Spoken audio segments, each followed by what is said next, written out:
It seems like in the 21st century we hear a more common message that democracies and economic growth do not necessarily go hand in hand. How do we reconcile that? It's nice to think that they do go hand in hand. Examples where, we have to question that are China's emergence as a powerful economic force, and then the U.S.'s Great Recession that reverberated throughout the global economy. Well, that's a lengthy subject, and the last word on that will not be spoken for a long time, if ever. But there are some things that have emerged if you look at the economic history of the world over the last several decades, and even the very recent history that you refer to. Let me start with the easier part, which we've actually touched on in some of the earlier questions. Mm-hmm. And that is, once a country gets into middle income ranks and gets to and has aspirations to become a rich country in today's terms, a rich country in today's terms, I think Japan, especially, and Korea also show that the authoritarian, hierarchical, centrally orchestrated, centrally managed, centrally planned, centrally controlled way does not work. It's just too complex. There are too many decisions of an intricate nature that have to be made by people closer to the situation, who can understand the facts and understand all the aspects of the problem. And in this case, it's the interaction between millions of consumers and many producers. How do you work that out? And that's proving, and I think has been proved, to be just too complex once you get above a certain stage of development. And it's only in a democracy that there is the political mechanism for consumers to take their complaints about the way the system is working, if incumbents are being favored, or if producers they'd like to have in their market are denied access. They have no recourse in an authoritarian regime.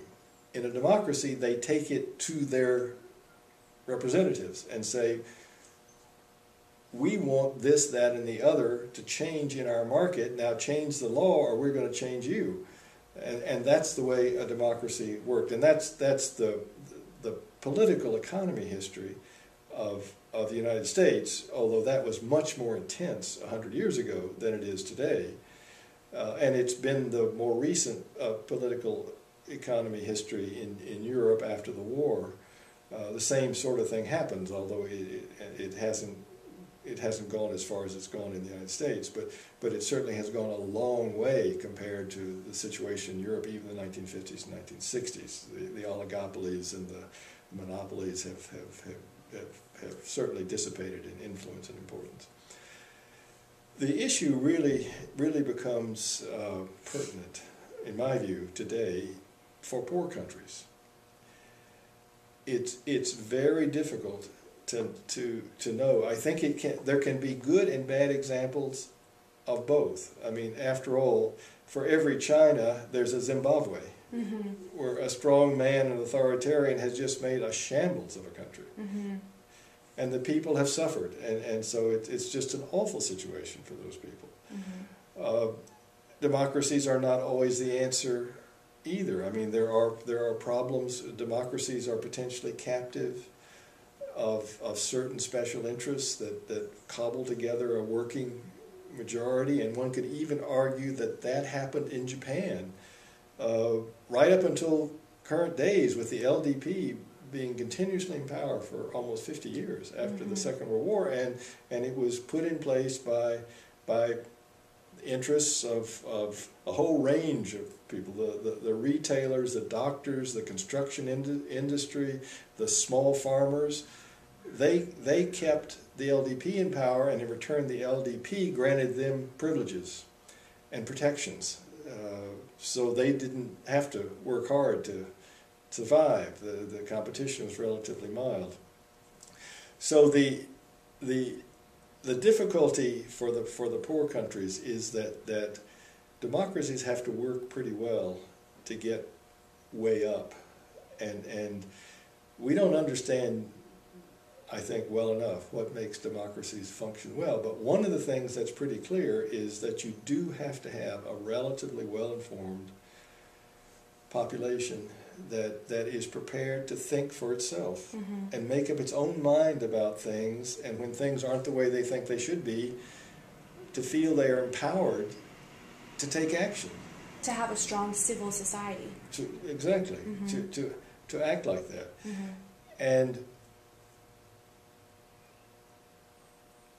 many of the poor countries clearly don't have a population like this.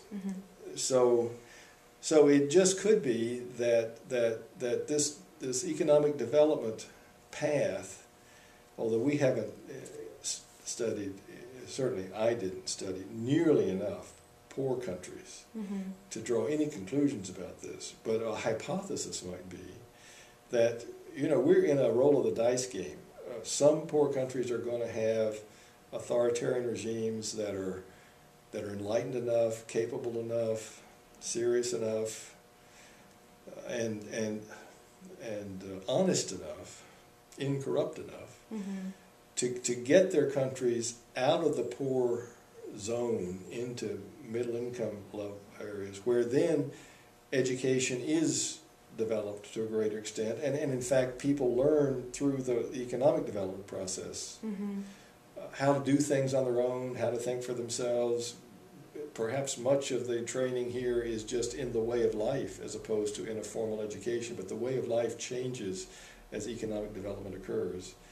And that in fact it's that economic development thrust first that leads then to the alert, aware, individualistic kind of people who can think for themselves and make their own decisions and operate a political system that is necessary to get to the next step, which would be a functioning democratic state where consumers can exert their influence through the political process and have their needs met. And that then leads to the rich countries. The problem is that this first stage seems to be sort of random. By chance. By chance. You could say, well, maybe this is where the deeper historical, cultural factors really come in, and it's where the Confucian idea applies, in that most of these Asian countries that have been successful in getting out of the poor country ranks up towards or into the middle income ranks have been Confucian societies with the characteristics that I described earlier. There have been very few examples like that elsewhere. And Japan is the only country that's gone from poor to rich in the last 100 years. So this is, apart from the Western democracies, Japan's the only rich country. And there are very few middle-income countries. So we actually don't have many examples of people coming out, besides the countries that have gone all the way to be rich. So I think this is a real problem for the world, and that's the reason I ended the book on such a note that this is going to be a real struggle over the next 50 years, and the disappointing thing is how little progress the world, the Bretton Woods institutions, the World Bank, the IMF, and everybody else has made on understanding this problem over the last 50 years. But we can't afford another 50 years like this, or the world is going to be very difficult to inhabit, because there are going to be an awful lot of poor people who are very unhappy and frustrated and about lack of progress, and now they can interact with the rest of the world in ways that weren't possible 50 years ago.